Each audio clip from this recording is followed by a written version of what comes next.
Hi everyone, hope you're all well. Today we're going to have another little peek into my vintage collection. We're going to go through lots and lots of lovely 1970s clothing. So this is all clothing from the 1970s which I've bought super cheap over the years, and I'm just going to try it all on so you can see it and let me know what you like or what you don't like. I've already done videos with clothing from the 50s and 60s, so it's just a continuation. So let's dive into the next decade and all the lovely, brightly coloured 1970s stuff. Let's go! Also, it's been really hot here and I have just the most beautifully even tan going on. It's definitely not sunburn, definitely a tan and really even and pretty looking.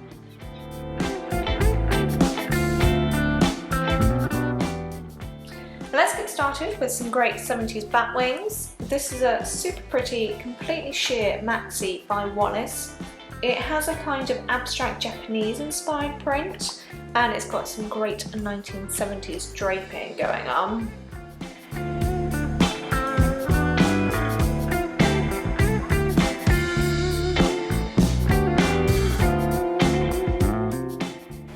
Another 70s staple is some cotton florals. This is a pretty one with like an off-the-shoulder prairie style. It's got a pretty lilac print and it's got a definite Western movie inspired vibe.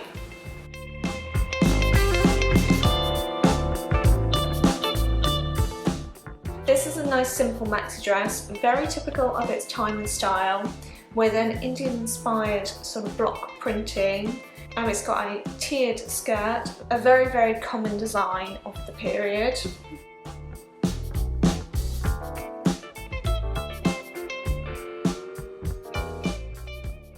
Again, taking inspiration from Eastern cultures, we have a monochrome kaftan. These were super popular in the 70s, coming from hippie culture and then making it into high fashion and onto all the style icons of the era.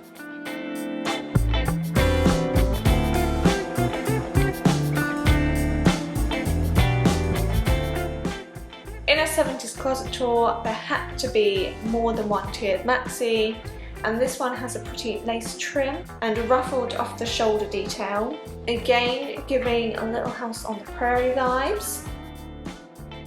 Now this dress is from one of the OG prairie dress designers. This is a Gunny Sacks dress in quite an unusual style. They normally have more flounces, more sleeves. I'm super happy to have one as they are kind of an iconic bit of 1970s fashion history.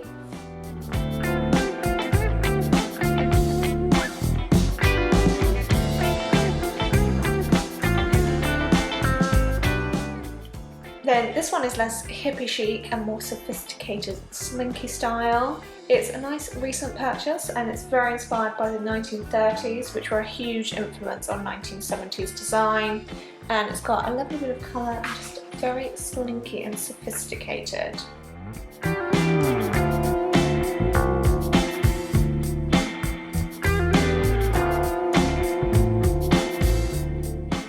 Now onto the shorter dresses, and it wouldn't be the 70s without a big pointy collar. This is a pure wool dress with a nice simple stripe design.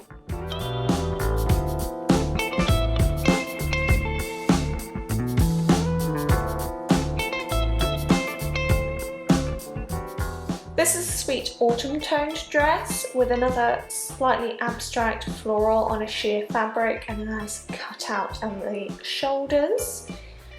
Like most of the dresses, I don't know who made this one, as by the 70s a lot of the clothing was being mass produced, so the dresses often just have the size and cleaning instructions inside.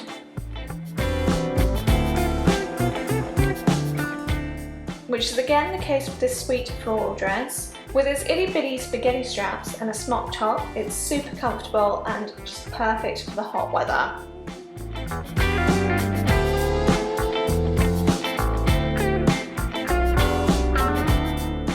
Now back to the orange with this amazing print, a super pretty mixed paisley, all highlighted in gold. It's by a brand called Finkel Model, who I don't know much about, but they clearly knew how to make a great print.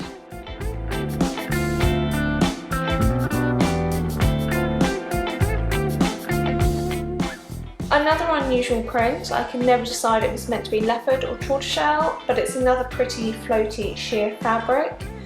With new fabrics, the 70s was one of the first times that sheer fabric was strong enough and affordable enough to wear, which is why there's quite a few here. Then finally for dresses is this lovely silk number with some great sleeves and again a 30s style.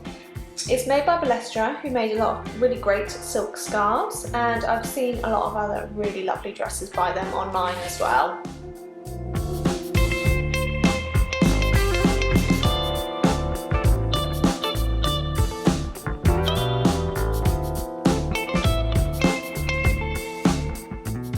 On to skirts, and first up is probably the most stereotypical 1970s print in my wardrobe.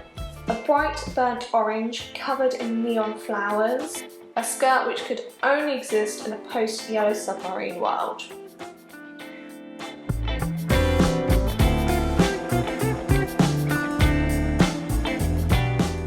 A similarly shaped skirt, this one is by Betty Barclay and has a nice pheasant feather print. From a distance it looks quite abstract, but up close you can see each feather.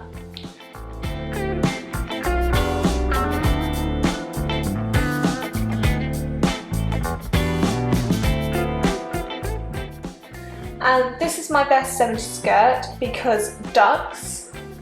It has an amazing painted duck design. It's got a German labelling, so I don't know too much about it, but ducks.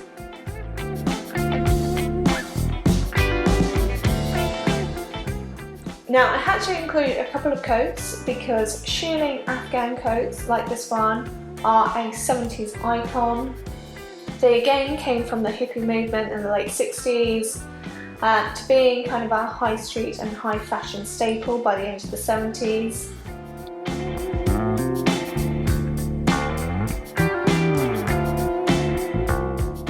Then a totally different style 70s coat is this deep blue faux fur number by Devonshire Lady. It's definitely more of a glam style, and I've seen a bunch of these in recent years. They seem to have come back into high street stores. This is an OG one.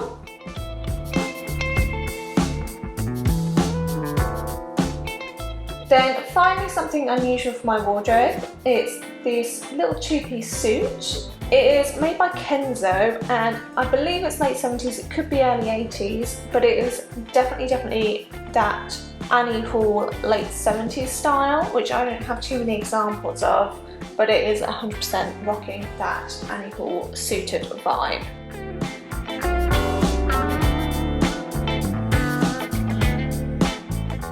So there we go, that was a little peek inside my vintage collection with all the lovely pieces from the 1970s. I'm sure by the time I finished editing this video I'll probably have bought even more because I just can't help myself when I see lovely vintage bits. If you want to see kind of as I buy stuff, how much I pay for things, where I get it from, I do have a series where just whenever I buy lots of nice vintage stuff I just film it to let people know what I found. So do check that out if you want to keep up to date. But like I say, I'm always buying more and more because I have a problem. There we go, let me know what bits you liked or if there's anything you absolutely hated. Let me know if you want any more information about any of the pieces that we looked at today. But I hope you have an amazing day, week, month, etc. and I'll hopefully see you all again soon. Bye everyone!